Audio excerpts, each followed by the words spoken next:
আমি জুবিন অনুৰাগী আমি জুবিন যুগৰ যুৱক আমাক প্ৰাইভেট খুলি আপুনি অপৰাধ কৰিলে জীৱন কামি চৰকাৰ লাজ থাকিব লাগে জীৱন কামি চৰকাৰ লাজ থাকিব লাগে বিজেপিয়ে দিব আনবাৰকা বিজেপিয়ে নাই নিদিব ৭,০০০ পৃষ্ঠা লিখি কোৰ্টত জমা দিলে তাতে কি লিখা আছে কেৱল সলমান খানৰ আৰু শাহৰুখ খানৰ ডাইলগ লিখি দিলে জমা দিলে হ'ব নেকি জুবিন নাই পাব নেকি জুবিন নাই পাব নেকি জীৱন কামি চৰকাৰ লাজ থাকিব লাগে জীৱন কামি চৰকাৰ লাজ থাকিব লাগে বিজেপিয়ে নাই দিব আনবাৰকা বিজেপিয়ে নাই নিদিব চৰকাৰে নাই দিব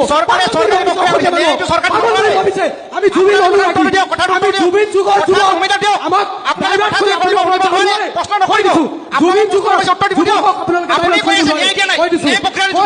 মুখ্যমন্ত্ৰী মহোদয় দিব নে ঠিক আছে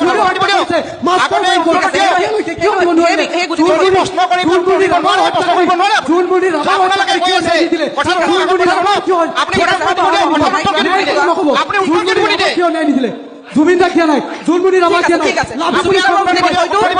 এটা প্ৰশ্ন কৰিছে যে তেনেহলে বিজেপিয়ে কেনেধৰণে ন্যায় দিব সেই প্ৰশ্নটো কৰিছে ঠিক আছে আপুনি যদি বিকাশ দেখা নাই তেতিয়াহ'লে মই এইটোৱে ক'ব বিচাৰো যে আপোনাৰ হয়তো চকুটো বেয়া হৈছে আৰু নাইবা আপুনি চশমা ল'ব লগা হৈছে আপুনি যদি বিকাশ দেখা নাই বিকাশ এইটোৱে নেকি আপুনি এইটোৱে নেকি শিৱসাগৰত গ'লে মুছলমানৰ ওপৰত বিজেপি ফালি দিয়া হয় এইটোৱে বিকাশ নেকি বিকাশ যোৰহাটত গ'লে মুছলমানৰ ওপৰত ফালি দিয়া হয় এইটোৱে বিকাশ নেকি কথা কওক বিকাশ হ'ব লাগিব আমি শান্তিৰে জীয়াই থাকিব পাব লাগিব আমি নিৰাপত্তা থাকিব লাগিব উজনি অসমত কিয় আমি নিৰাপত্তাহীনতা ভুগিব লগা হয় প্ৰশ্ন আপোনালোকলৈ সম্পূৰ্ণভাৱে আপুনি আজি প্ৰশ্ন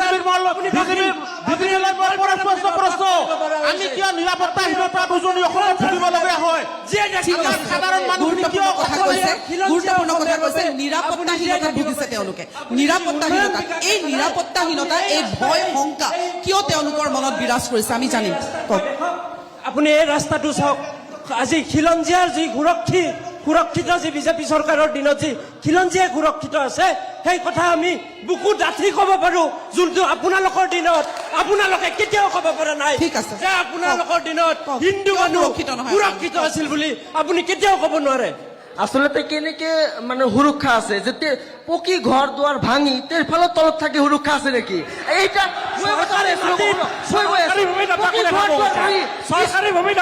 স্কুল কলেজ ভাঙি মানুষ সুরক্ষা আছে জীবন লৈ খেলা এতিয়া সরকারি ভূমিত ডেভেলপমেন্ট আছিল তেতিয়া আপোনালোকৰ নিচিনা নেতাবোৰ ক'ত আছিল সৰকাৰি ভূমিত ঘৰ বনাই তেতিয়া ডেভেলপমেন্ট আছিল আপোনালোকৰ কংগ্ৰেছ যেতিয়া কংগ্ৰেছ চৰকাৰ আছিল তেতিয়া দিছিল আপোনালোকে কি দিছিল কম্বল এতিয়া আমি দিওঁ পকী ঘৰ পায় আপোনালোকে যেতিয়া 1947 আগত যদি ইংৰাজে ভাৰতবৰ্ষত আহি ৰাজত্ব কৰিছিল আজি ইংৰাজসকলে তাকে আমাৰ ৰাজত্ব কৰি আছে এটা আমি দেখিছে নাই 1947 আগত যদি ইংৰাজে ভাৰতবৰ্ষত থাকি ৰাজত্ব কৰিছে আজি সেই ইংৰাজে তাকে থাকি আমাৰ ইয়াত ৰাজত্ব কৰি আছে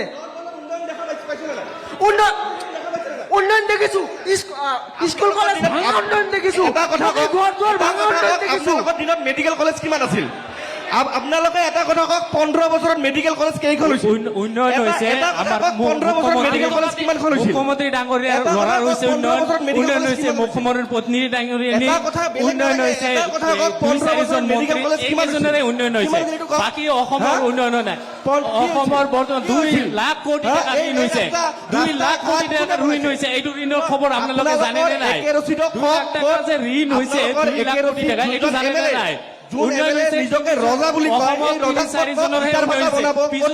উন্নয়ন হৈছে মুখ্যমন্ত্ৰীৰ পত্নীৰ উন্নয়ন হৈছে মুখ্যমন্ত্ৰীৰ পুত্ৰৰ উন্নয়ন হৈছে এইকেইজনেৰে উন্নয়ন হৈছে বাকী উন্নয়ন একো হয় নাই আৰু মোৰ এটা কথা এজিপি ডাঙৰীয়ানী এজিপিৰ প্ৰতিনিধি কৈছে মই এটা কথা কৰো ঠিক আছে হ'ব আপুনি কৈছে যে ঋণৰ উন্নয়ন হৈছে এইটো কথা কৈছে পেনেলত এতিয়া একো নক'ব মই তলত থাকি মই আকৌ যাম এখন অৰ্থনীতিত ঋণ মই এটা কথা কৈ আপনি জানো গোৱালপাৰাত সংখ্যালঘু কোন সংখ্যাগুৰু কোন স্কিমৰ বেনিফিট কোনে পাইছে আমাৰ এজিপিৰ প্ৰতিনিধি ডাঙৰীয়া কৈছে যে যিমানখিনি বস্তু 15 বছৰত দিব পৰা নাই এইখিনি বস্তু আমাৰ চৰকাৰে এনডিএ 10 বছৰত দিছে এইখিনি কথা আপোনালোকে মানিব লাগিব সিলিণ্ডাৰৰ দাম 1200 টকা সিলিণ্ডাৰৰ দাম 1200 টকা দালিৰ দাম 100 টকা মিঠাতেলৰ দাম 200 টকা দিছে বহুত উন্নয়ন হৈছে 15 বছৰত 8খন হৈছে এতিয়া এইটোৱেতো উন্নয়ন আপুনি তথ্য ভালকে চাব 2009 ৰ পৰা আপুনি কম্পেৰিজন কৰি চাওক 2026 লৈকে বস্তুৰ দাম কিমানখিনি কমিছে ইনফ্লেশ্যন ইনফ্লেশ্যন আপোনাৰ 2009 চনত কিমান পাৰ্চেণ্ট আছিল? 11% আছিল ইনফ্লেশ্যন। 2 লাখ কোটি টকা ঋণ হৈছে। এতিয়া এইটো গম পাই 2026 চনত 2 লাখ কোটি টকা যে ঋণ হৈছে এইটো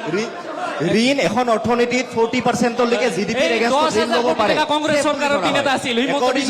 RBI এছেম্বলিত কান্দি কান্দি কৈছিল অৰ্থনীতি 10,000 কোটি এখনত টকা 40%লৈকে ঋণ ল'ব পাৰে জিডিপিৰ এগেইনষ্টত। সেইটোলৈকে ছেফ বুলি ধৰা হয়। আপুনি অৰ্থনীতি পঢ়ি লওক ভালকে, আপুনি অৰ্থনীতিৰ বিষয়ে নাজানে। মাইক দিয়ক। ঠিক আছে, ঠিক আছে। আমাৰ লগত যিহেতু বহু দল সংগঠন আছে, একাংশ সচেতন লোক আছে, জ্যেষ্ঠ নাগৰিকসকল আছে, আমি তেওঁলোকৰ লগত কথা পাতিবলৈ চেষ্টা কৰিম।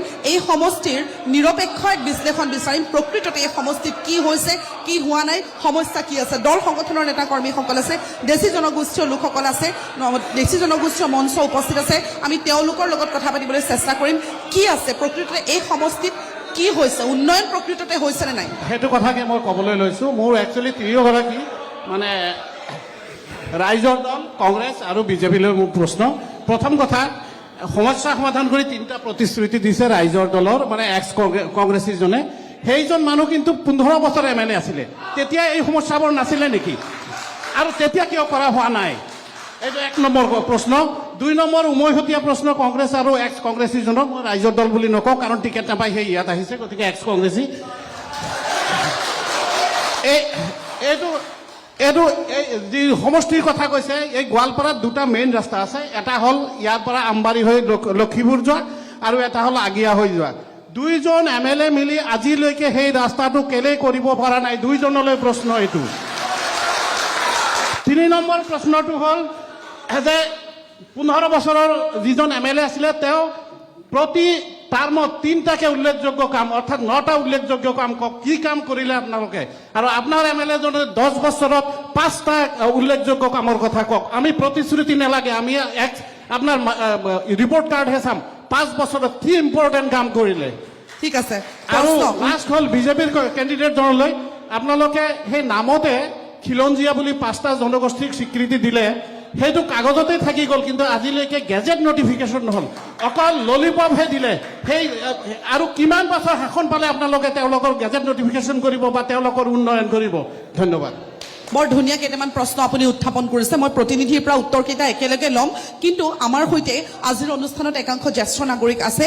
আমি তেওঁলোকৰ পৰা জানিবলৈ চেষ্টা কৰিম, এক নিৰপেক্ষ মত তেওঁলোকে দিব যে প্ৰকৃততে এই সমষ্টিত ৰাইজে কি পালে, কি নাপালে, আৰু পৰৱৰ্তী সময়ত এই সমষ্টিৰ উন্নয়ন কেনেধৰণে বিচাৰে, কেনেধৰণৰ এগৰাকী জনপ্ৰতিনিধি বিচাৰে। আজি CPIM-ৰ, আপুনি CPIM-ৰ, মই নিৰপেক্ষ এজন লোকৰ মত লৈ লওঁ। আজি ইয়াতে আমি গোটেইকেইটা দল লগ দিছোঁ, কিন্তু আমাৰ প্ৰথম কথাটো হ'ল এই নিৰ্বাচনটো এটা গুৰুত্বপূৰ্ণ নিৰ্বাচন। কাৰণ ভাৰতৰ সংবিধান ৰক্ষাৰ কথা, গণতন্ত্ৰ ৰক্ষাৰ প্ৰশ্নটো আছে। এইবাৰ নিৰ্বাচনটো আপুনি চাব যে গোৱালপাৰা পূব সমষ্টিটো, কাৰণ এই বিজেপি দলে ইতিমধ্যে গোৱালপাৰা 4টা সমষ্টিৰ 2টা মাইনৰিটিক দি দিছে। এটা পূব সমষ্টি, প্ৰায় 70% মুছলিম মাইনৰিটি আছে, আৰু জলেশ্বৰটোত প্ৰায় 90% আছে। কাৰণ ইটো ইতিমধ্যে সংখ্যালঘু মানুহ তেওঁলোকে ভাগ কৰিছে। কাৰণ দুধনৈ সমষ্টি আৰু পশ্চিম সমষ্টিৰো বিজেপি তেওঁলোকৰ খিলঞ্জীয়াৰ সংৰক্ষণ বুলি তেওঁলোকে প্ৰচাৰ কৰিছে ডিলিমিটেশ্যনৰ পিছত। প্ৰথম কথাটো হ'ল যে আজি পূব সমষ্টিৰ যি সমস্যা, এই সমস্যাবিলাকৰ সমাধান বহুতখিনি আছে, সমস্যা বহুত আছে। আজি তেওঁলোকে বহু ডিষ্ট্ৰিক্টত আপোনাৰ মেডিকেল কলেজ কৰাৰ কথা কৈছে। আজি গোৱালপাৰা চিভিল হস্পিটেলত প্ৰায় 1,500 কৰি ডেইলি মানুহ আহে। তাত 18জন ডাক্তৰ লৈ আহিছে বিভিন্ন গাঁৱৰ পৰা, এটাচমেণ্ট কৰি লৈ আহিছে, যাৰ ফলত গাঁও অঞ্চলত কোনো ডাক্তৰ নাপায়। তেওঁলোকে আজি 1,500 মানুহ গোৱালপাৰাত আহিব লগা হৈছে। আৰু তাৰ যিটো ব্যৱস্থা, তাত ভাল ব্যৱস্থাটো নাই। এখন এক্সৰে মাত্ৰ 50জন মানুহে এক্সৰে কৰিব পাৰে। আজি 3 দিন এক্সৰেৰ কাৰণে ঘূৰি ফুৰিব লাগে, ব্লাড পৰীক্ষা কৰাৰ কাৰণে 1 দিন পিছত আহিব লগা হৈছে। এই যে সমস্যাবিলাক হৈছে, নেক্সট পৰ্যায়ত যিবিলাক উচ্ছেদৰ কথা কৈছে, যে আজি চৰকাৰে কৈছে এইবিলাক সন্দেহজনক বাংলাদেশী মানুহ। তেওঁলোকে যদি বাংলাদেশী আছিল, কিয় তেওঁলোকক বাংলাদেশত পঠা নাই? আজি কেনেকৈ নদীৰ পাৰত পৰি আছে? এনেই কি আপুনি চাব অলপতে যে আপোনাৰ সোণাপুৰৰ প্ৰায় 50খন পাত্ৰ থকা মুছলিম মানুহ, আৰু 10 বজাত 36 ঘৰ চিডিউল কাষ্ট হিন্দু মানুহ, খিলঞ্জীয়া মানুহ, সেই খিলঞ্জীয়া মানুহসকলক তেওঁলোকৰ পাত্তা কেঞ্চেল কৰি উচ্ছেদৰ নটিচ দিছে এওঁলোকে, এই চৰকাৰে। যিবিলাক সাজ মাটিৰ বাদ দিয়ক, ফৰেষ্ট মাটিটো বাদ দিয়ক, পাট্টা মাটি কেনেকৈ উচ্ছেদৰ নটিচ দিছে বিজেপি চৰকাৰে। হাইকোৰ্টত গৈছে, হাইকোৰ্টে তেওঁলোকক জবাবদিহি কৰিছে যে আপোনালোকে পাট্টা মাটি অধিগ্ৰহণ কৰিব পাৰে, আপোনালোকে কেনেকৈ কেঞ্চেল কৰিব পাৰে, তাত জবাব দিব লাগিব। ঠিক আছে। এই ধৰণৰ কামবিলাক তেওঁলোকে কৰি আছে। আজি মানুহৰ মাজত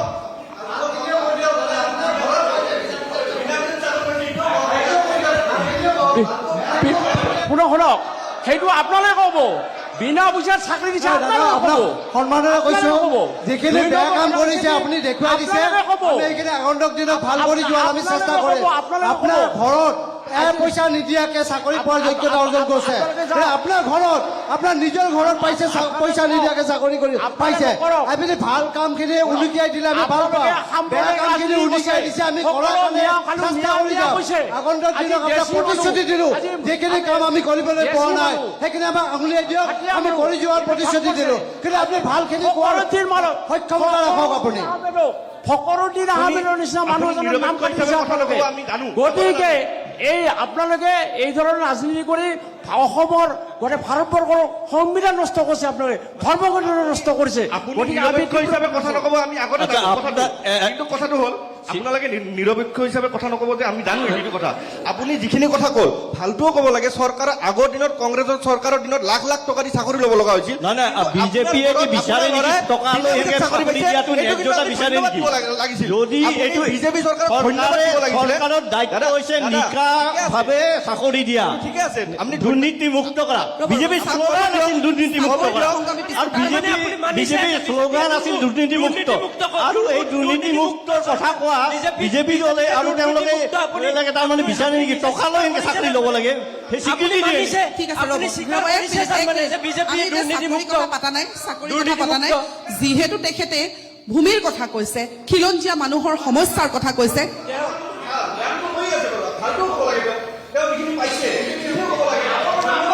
ঠিক আছে। খিলঞ্জীয়া ভূমি অধিকাৰ সংগ্ৰাম দাবী সমিতিৰ আমাৰ লগত কৰ্মী আছে, আমাৰ লগত সংগঠনৰ ফালৰ পৰা কিছু কথা ক'ব। তেওঁলোকে কথা কৈছে ভূমি পাট্টাটো এক মিনিট, কংগ্ৰেছৰ চৰকাৰৰ দিনত ভূমি পাট্টা কিয় দিব পৰা নাই? উভতি আহিছো। মই যিহেতু কৈছিলো যে খিলঞ্জীয়া মানুহৰ ভূমি পট্টাৰ কথা ওলাইছে, উচ্ছেদৰ প্ৰসংগ উত্থাপন হৈছে। যিহেতু ভূমি অধিকাৰ দাবী সমিতিৰ লোক আছে, গতিকে মই তেওঁলোকৰ পৰা জানিবলৈ চেষ্টা কৰিম যে প্ৰকৃততে এই সমষ্টিত কি সমস্যা আছে, সেই অভিযোগ কিমান সঁচা। আচলতে গোৱালপাৰা সদৰ বা পূব সমষ্টি গোৱালপাৰা অকল নহয়, গোৱালপাৰাত 4টা সমষ্টি আছে। গোৱালপাৰা পূব, গোৱালপাৰা পশ্চিম, জলেশ্বৰ আৰু দুধনৈ। ইতিমধ্যে 2টা ৰিজাৰ্ভ চিট হৈছে, দুধনৈ আৰু পশ্চিম গোৱালপাৰা হ'ল reserve seat, tribal reserve seat. আৰু জনজাতি মানে খিলঞ্জীয়া। এতিয়া খিলঞ্জীয়াৰ কথা কোৱা চৰকাৰখনে খিলঞ্জীয়াৰ কি কাম কৰিছে আপোনালোকে নিশ্চয় জানে। আজি আমাৰ এই গোৱালপাৰা জিলাৰ 2টা সমষ্টিত খিলঞ্জীয়া যিবিলাক ট্ৰাইবেল মানুহ আছে আজিও ভূমি অধিকাৰ পৰা বঞ্চিত হৈ আছে। আপোনালোকে নিশ্চয় জানে যে বন আইন 2006 চনৰ যিটো আইন আছিল, সেই আইন আজিলৈকে গোৱালপাৰা জিলাত ইমপ্লিমেণ্ট হোৱা নাই। দ্বিতীয় কথাটো হ'ল চৰকাৰে মাটি পট্টা দিয়াৰ, খিলঞ্জীয়া মানুহক সুৰক্ষা দিয়াৰ কথা কয়, কিন্তু গোৱালপাৰা জিলাত বা গোটেই অসমত কিন্তু আমাৰ ভূমিৰ সমস্যাৰ পৰা সমাধান এতিয়ালৈকে কিন্তু এই বিজেপি চৰকাৰে কৰা নাই। আজি যিবিলাক বসুন্ধৰা আঁচনিৰ জৰিয়তে যিটো ভূমি দিছে, সেইটো 1 কঠা 2 কঠা আধা বিঘা 1 বিঘা দিছে। কিন্তু আমাৰ খিলঞ্জীয়া মানুহৰ অকল 1 বিঘা 2 বিঘা নহয়, আমাৰ বহুত মানুহৰ বেছি মাটি আছে, তাতে অলপ মাটি দিয়া হৈছে। আমাৰ কিন্তু কথাটো স্পষ্ট, যাৰ যিমান দখলস্বত্ব ভূমি আছে, আমি ইয়াৰে খিলঞ্জীয়া মানুহ, আমি ভূমিপুত্ৰ মানুহ, আমাৰ যাৰ যিমান দখলস্বত্ব ভূমি আছে সেইটো জিৰোপ কৰি পট্টা প্ৰদান কৰিব লাগে। কিন্তু আজিলৈকে সেই চৰকাৰে কংগ্ৰেছ চৰকাৰ কৰিছে না বিজেপি চৰকাৰ কৰিছে, কোনো চৰকাৰে এতিয়ালৈকে এই কিন্তু অলপ আগত আমাৰ অনুষ্ঠানত যিগৰাকী ব্যক্তিয়ে ক'লে যে খিলঞ্জীয়া মানুহৰ ভূমি পট্টা কেঞ্চেল কৰি তেওঁলোকক উচ্ছেদ কৰা হৈছে। কিমান আপোনালোকে এই গোটেই বিষয়টোত নজৰ দিছেনে? নিশ্চয়ভাৱে এইটো চৰকাৰৰ দায়িত্ব। তেওঁলোকে যেতিয়া কংগ্ৰেছৰ দুৰ্নীতি অপৰাধ আমি দেখিছিলো, খিলঞ্জীয়া মানুহে শিলঢল ভাঙি বিজেপিক ভোট দিছিলে যে আমাক সুৰক্ষা দিব, আমাৰ খিলঞ্জীয়া মানুহৰ স্বাৰ্থত কাম কৰিব। কিন্তু আমি দেখিবলৈ পাইছে যে আমাৰ যিবিলাক ভূমি, এই ভূমিসমূহ খিলঞ্জীয়াৰ ভূমি বহিৰাগত বুনিয়াদ দিয়াৰ তেওঁলোকে আৰম্ভ কৰিছে। গতিকে এই চৰকাৰে খিলঞ্জীয়াৰ নামৰ কথা কয় কিন্তু খিলঞ্জীয়া মানুহৰ কাম নকৰে। আপোনালোকে এই বুলি নহয়, আপোনালোকে মই ইমান সুখী হ'ব নালাগে। আমাৰ অসমৰ আই মাতৃসকলক অনুৰোধ জনাইছো যে এই যে আমাক অৰুণোদয় নামত যিটো 9,000 টকা দিছে, এইটো 3 মাহৰ ভিতৰত তেওঁলোকে দিছে আৰু আগলৈ কিবা কৰিব। কিন্তু কথাটো হ'ল এই যে ইলেকশ্যন পাৰ হলে তাৰ যে আমি মাধমৰ খাম, এইটো নিশ্চয়ত আমি থাকক। এই কাৰণে আমি হ'ব দাদা, মই আকৌ আহিম আপোনাৰ ওচৰলৈ।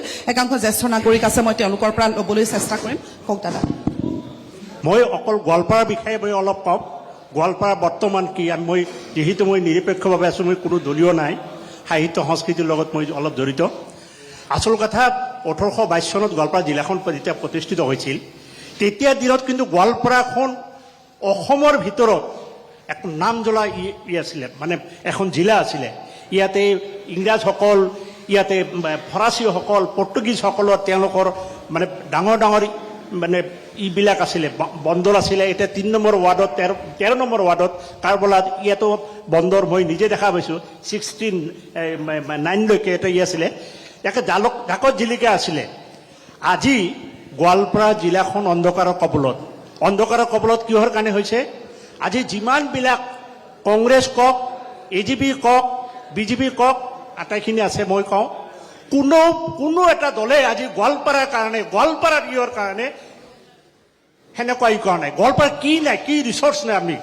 আমাৰ ইয়াত মেডিকেল, অলপতে মেডিকেল এটা আমাৰ এইটো ইয়াত আহিছে, যদিও আমাৰ আগত বহুত আছিলে। মানে ইণ্ডাষ্ট্ৰি কৰিবৰ কাৰণে এই যে 3টা বিল আছে, বাট পৰ্যটকৰ কাৰণে আমাৰ শ্ৰীসূৰ্য পাহাৰ, টুক্ৰেশ্বৰী বা পাগলাটেক, এইটো টুৰিজম কৰিব পাৰি। হাছিলা বিল আৰু উৎপদ বিলবিলাক ব্লক লাগে, এতিয়া টুৰিজমৰ কাৰণে ভাল এটা ব্যৱস্থা কৰিম। কিন্তু দেখা গৈছে যে ইয়াত যিবিলাক প্ৰতিনিধি যিবিলাক যায়, আমি দুৰ্ভগীয়া। আমি একচুৱেলি প্ৰতিনিধি আমি ই কৰিব পৰা নাই। এতিয়া কোনো চৰকাৰ বিৰোধী দক্ষ নাই, বহুত মানে বিৰোধী দল, চৰকাৰ থকা বিৰোধী দলৰ MLA যাই তেওঁবিলাক কামবিলাক লৈ আছে। আমাৰ ইয়াত পাৰা নাই। কিয় পাৰা নাই? যাৰ কাৰণে আমি উপযুক্তভাৱে ভালভাৱে একজন মানে ইয়াৰ লগত, এতিয়া চৰকাৰ কোন হয় এইটো ডাঙৰ কথা নাই, ফেক্ট নহয়। মই আহ্বান জনাম, এইবাৰ ইলেকশ্যনত কোনো দল নেদেখিব, কোনো জাতি নেদেখিব, এজন মানুহ ভোট দিয়ক যিজনে যায় আমাৰ ফাইট কৰি যে আমাৰ গোৱালপাৰাৰ কাৰণে উন্নয়নৰ কাৰণে চিন্তা কৰিব পাৰে, সেইজন ব্যক্তিত আপোনালোকে গোৱালপাৰাৰ যি গুণ, গোৱালপাৰাৰ যি গৰিমা, গোৱালপাৰাৰ যি ঐতিহ্য, সেয়া যাতে অক্ষুণ্ণ থাকে। গোৱালপাৰা জিলাখন যাতে জাকত জিলিকা হৈ থাকে। এইটোৱে আহ্বান, যিজনে গোৱালপাৰা উন্নতিৰ কাৰণে। এতিয়ালৈকে BJP চৰকাৰৰ নেতৃত্বত আপোনালোকে কোনো এজন বিধাবলৈ সক্ষম হোৱা নাই, গতিকে আপোনালোকে বহু সমষ্টিত কেনেকে BJP দোষাৰোপ কৰে? এই সমষ্টিত ৰাইজে কেনেকুৱা ধৰণৰ জনপ্ৰতিনিধি বিচাৰিছে? কাৰণ 2গৰাকী হেভিৱেইট প্ৰাৰ্থীৰ মাজত যুঁজ হ'ব। ধন্যবাদ। NK টিভিৰ পৰা আজি আহি আমাৰ মুস্ফিকা মেডামৰ সৈতে সকলো কৰ্মকৰ্তাক প্ৰথমতে আমি গোৱালপাৰা জিলাৰ ফালৰ পৰা ধন্যবাদ দিছোঁ। মই কোনো ৰাজনৈতিক ব্যক্তি নহয়, মই কলা সংস্কৃতিৰ লগত জড়িত। মই নাটক লিখোঁ, নাটক পঢ়োঁ, কবিতা লিখোঁ। গতিকে মই এই বয়সলৈকে মই আজি 30-40 বছৰৰ পৰা যিখিনি দেখি থাকিলোঁ যে আমাৰ গোৱালপাৰা জিলাখন দোপতদোপে এই যেনেকৈ আমাৰ ইউচুফে ক'লে যে 1 নম্বৰত আছিল, এতিয়া দোপতদোপে কমি 1 নম্বৰলৈকে যাব নিচিনা অৱস্থা হৈছে। এইটো এই কাৰণে হৈছে যে কিছুমানে কয়, যেনেকুৱা আমাৰ মৰমৰ কংগ্ৰেছ কৰ্মীজনে কৈছে যে BJP চৰকাৰ থকাৰ কাৰণে কংগ্ৰেছে কিছুমান কাম কৰিব পৰা নাই। এই কথাটোত মই একমত নহয়। এই কাৰণে একমত নহয় যে যদি কাম কৰিব খোজে, যিহেতু অসম বিধানসভাত তেওঁলোকক আমি মূল্যৱান ভোটটো দি তেওঁলোকক পঠিয়াই দিওঁ, এজন শাসক পক্ষৰ হওক আৰু বিৰোধী পক্ষৰ হওক তেওঁ MLA, তেওঁ ৰাইজৰ প্ৰতিনিধি। আমি বহুত ইচ্ছা কৰি, বহুত মনত ভাল ইচ্ছা ৰাখি বহুত চিন্তা ভাৱনা কৰি তেওঁক ভোট দি আমি পঠিয়াওঁ তেওঁৰ কাম কি তেওঁক কাম হৈছে যে আমাৰ লগত তেওঁ একলগ হৈ তাৰ পিছত যে আপোনালোকে যিহেতু আমাক ভোট দিছে আমি যিহেতু ৰাইজৰ প্ৰতিনিধি মই হলো আমাৰ লগত আপোনালোকে ওলাওক আমি কাম কৰিব লাগিব যিহেতু বিজেপি চৰকাৰ আছে আমাৰ কিন্তু দাদা এই সমষ্টিৰ জনপ্ৰতিনিধিয়ে ৰাইজৰ কাৰণে কৰা নাই নেকি নহয় ৰাইজৰ কাৰণে এই কাৰণে কৰা নাই মই আজি 30-40 বছৰ আগৰ কথাখিনি মই কৈছো এই কাৰণে কৰা নাই যে ৰাইজৰ প্ৰতিনিধি যিয়ে হয় তেওঁ এই ফৰ্মুলাটো বুজি নাপায় যে ভয়েস এণ্ড নয়েজ ভয়েস হৈছে কি যে আমাক স্বাধীনতা লাগে আমি স্বাধীনতা লাগে যেতিয়া কৈছে 47 চনত স্বাধীনতা হৈছে এইটো ভয়েস তাৰ পিছৰ পৰা নয়েজ আৰম্ভ হৈছে এই বিৰোধী যিবিলাক থাকে যে আমাৰ গোৱালপাৰাত যেহেতু মাননীয় মুখ্যমন্ত্ৰী ডাঙৰীয়াই কৈছে যে এইবাৰ কৈছে তেওঁ যে আমি 22-23টা মান সিটত আমি নেখেলো আমি নাপাওঁ আমি বোধহয় দুৰ্ভগীয়া যে গোৱালপাৰা পূব সমষ্টিটো বোধহয় তেনেকে পৰিছে মই নাজানো ৰাইজে কি কয় যে সেই 22-23টাৰ ভিতৰত আমিও নপৰিম তাৰ মানে কি আমাৰো উন্নতি নহয় বুলি আমি ধৰি ল'ব লাগিব মই যাম ধৰি ল'ব লাগিব মই আৰু এটা কথা কৈছো সেইকাৰণে কৈছো যে যিয়ে কাম কৰে তেওঁ বিৰোধী হলেও কাম কৰিব লাগে তেওঁ ৰাইজৰ লগত লগ হ'ব লাগে যেনেকে আমাৰ বিটি কলেজটো খোলাৰ কাৰণে আমি ৰাইজে ধন্যাদি কামটো কৰিছো আমাৰ জনপ্ৰতিনিধি অহা নাই আমাৰ এই হেৰিত আপোনাৰ নৰনাৰায়ণ সেতুৰ কাষত এখন নৰনাৰায়ণ ক্ষেত্ৰ কৰিব লাগে তাৰ কাৰণে আমি যুঁজি আছো তাৰ কাৰণে আমি কোনো এমপিৰ ওচৰত যাব পৰা নাই তাৰ কাৰণে আমি কোনো এমএলএৰ ওচৰত যাব পৰা নাই তেওঁলোকক কলেও তেওঁলোকে আগুৱাই অহা নাই তেনেহলে আমাৰ গোৱালপাৰাত কামটো কি হ'ব আমি জিলাখন কেনেকে আগুৱাই যাম ঠিক আছে বহু প্ৰশ্ন আছে বহু সন্দেহ আছে বহু অভিযোগ আছে মই যাম মই এগৰাকী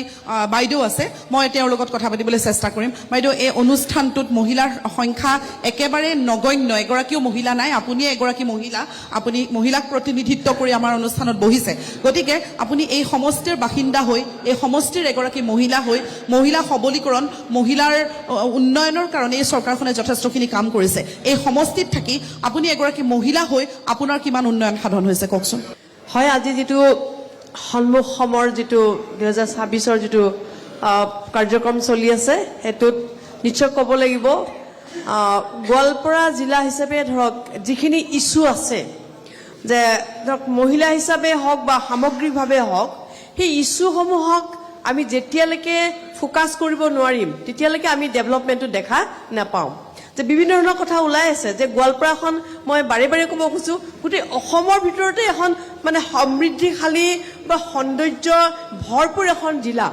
কাৰণ ইয়াৰ গোৱালপাৰাৰ সৌন্দৰ্যটো বেলেগৰ লগত তুলনা নাই গতিকে কিন্তু আমি গোৱালপাৰাত কিয় আমি পিছ পৰি আছোঁ আমি গোৱালপাৰা জিলাখন গোটেই ভাৰতবৰ্ষৰ 100খন আটাইতকৈ পিছপৰা এছপিৰেশ্যনেল ডিষ্ট্ৰিক্টৰ ভিতৰত গোৱালপাৰা ডিষ্ট্ৰিক্ট এখন কিন্তু আমাৰ সম্পদ আছে আমাৰ উন্নয়ন নাই গতিকে এইটো কথাই মই ক'ব খুজিছোঁ যে আমি যদিও বেলেগ বেলেগ বিষয়ত আমি ভাবিছোঁ যে বিভিন্ন বিজেপি চৰকাৰে বিভিন্ন ধৰণৰ আঁচনি লৈছে যেহেতু বিজেপি ইয়াত বিধায়কো নাই বা কংগ্ৰেছৰ বিধায়ক আছে হয়তো যিখিনি আলোচনা হৈ আছে খালি এটা কথাই ক'ব খোজো এগৰাকী নিৰপেক্ষ ব্যক্তি হিচাপে যে আমি যি পাৰ্টিতে নাথাকোঁ কিন্তু আমাৰ সামগ্ৰিকভাৱে জিলাখনৰ উন্নয়নটো আমাৰ প্ৰত্যেকৰে এটা লক্ষ্য হ'ব লাগে আৰু সেইটো কাৰণে আমি যিয়ে এমএলএ হয় তেখেতে যাতে আমাৰ ইছ্যুবিলাকৰ ওপৰত গুৰুত্ব দিয়ে যেনেকৈ এটা কৃষি প্ৰধান আমাৰ ইয়াতে গোৱালপাৰা জিলাখন কৃষি প্ৰধান মই এটা কথা ক'ব খোজো আমাৰ ইয়াতে যিটো আনাৰসৰ যিটো উৎপাদন হয় গোৱালপাৰাত আপোনাৰ নলংগা পাহাৰৰ যিটো আনাৰস এইটো চবতকৈ আটাইতকৈ ভাল আনাৰস এইটো মানে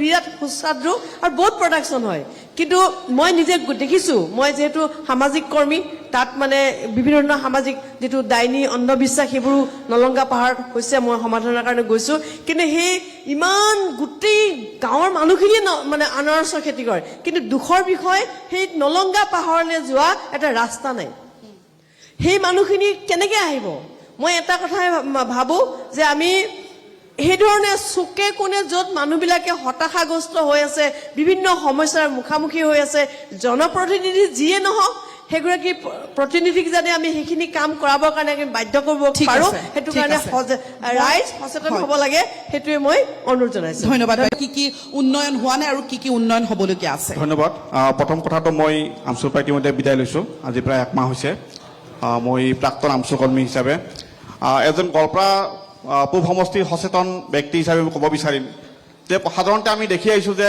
অতদিনে আমাৰ সংগঠনৰ মজিয়াৰ পৰা আমি বহুদিন আছিলোঁ 23 বছৰে মই সংগঠনৰ মজিয়াৰ পৰা চাইছোঁ যে প্ৰতিটো ৰাজনৈতিক দলে সংখ্যালঘু ৰাইজক লৈ কেৱল মাত্ৰ ভোট বেংকৰ ৰাজনীতি কৰি আহিছে আজি আপুনি কংগ্ৰেছে কওক বিজেপিয়ে কওক এজিপি কওক বা আপুনি ৰাজ্য দলে নকওক সকলে কিন্তু কেৱল মাত্ৰ সংখ্যালঘুৰ ভোট লাগে তেওঁলোকৰ ৰাজনীতিৰ মূল উৎসই হৈছে কেৱল সংখ্যালঘু ৰাইজ আৰু মিয়া আজি গোৱালপাৰাৰ সংখ্যালঘু ৰাইজ আজি যদি শিৱসাগৰ আজি অপাৰ আছামত যে কাম কৰিব লাগে তেওঁলোকক আঁঠুকাঠি বহাই থোৱা হয় আজি অসমৰ ভিতৰত এখন অতিকে পুৰণি জিলা গোৱালপাৰা জিলা অৰ্থাৎ গোৱালপাৰা জিলা যিধৰণে ডেভেলপ হ'ব লাগিছিল আজিলৈকে হোৱা নাই আপোনালোকে নিশ্চয় অৱগত যে গোৱালপাৰা জলসিঞ্চন মন্ত্ৰী গোৱালপাৰাৰ অভিভাৱক হিচাপে তেওঁ কাৰ্যসূচী কৰি আছে কিন্তু আজি দেখা যায় যে গোৱালপাৰাত যি জলসিঞ্চন বিভাগৰ 50টাকৈ বিভাগ আজি এই বিভাগবিলাক বিকল হৈ আছে জলসিঞ্চন বিভাগৰ প্ৰতিটো নল আপুনি চাব নলবিলাক ভাঙি গৈছে পানী নলায় আজি স্বাস্থ্যৰ কথা ক'বলৈ গ'লে চাব এইখন গোৱালপাৰা অসামৰিক চিকিৎসালয়ত কেৱল মাত্ৰ নামটো সলনি কৰা হৈছে কিন্তু ভিতৰত কোনো ডেভেলপমেণ্টৰ কোনো ইনফ্ৰাষ্ট্ৰাকচাৰ নাই আপুনি যাব যোৱা কিছুদিন আগতে এজন বি পজিটিভ ৰোগীৰ দেহত এবি পজিটিভ ব্লাড সোমাই দিয়া হৈছে আজি এই ৰোগীজন ইতিমধ্যে কুমুদ না তেওঁৰ মৃত্যু হ'ল গোৱালপাৰাত স্বাস্থ্য বিভাগৰ ক্ষেত্ৰত একেবাৰে ধজৰ পচলা ব্যৱস্থা আজি গোৱালপাৰাত ৰাস্তাবিলাকৰ কথা ক'লে আজি খালি কেৱল দুটা এটা ৰাস্তা বনালে হ'ব গোৱালপাৰাৰ ভিতৰৰ ৰাস্তাবিলাক কোনো ৰাস্তা আজি ডেভেলপ হোৱা নাই আজি গোৱালপাৰাত চাব চেণ্ডিকেটৰ ৰাস্তা চলিছে চুপাৰী চেণ্ডিকেট গৰু চেণ্ডিকেট গোৱালপাৰা কয়লা চেণ্ডিকেট এইবিলাক কেতিয়া বন্ধ হ'ব ইয়াত কংগ্ৰেছৰ বিধায়ক আছে চৰকাৰত বিজেপি আছে কিন্তু এই চেণ্ডিকেটবিলাক কোনে বন্ধ কৰিব গতিকে গোৱালপাৰাত ডেভেলপ বুলি ক'লে কোনো ডেভেলপ জিৰ' গোৱালপাৰাত কোনো ডেভেলপ হোৱা নাই আজি গোৱালপাৰাত দেখা গৈছে আপুনি চাব যে আজি বিভিন্ন শিক্ষা অনুষ্ঠানবিলাক আজি দবদবে আগবাঢ়ি গৈছে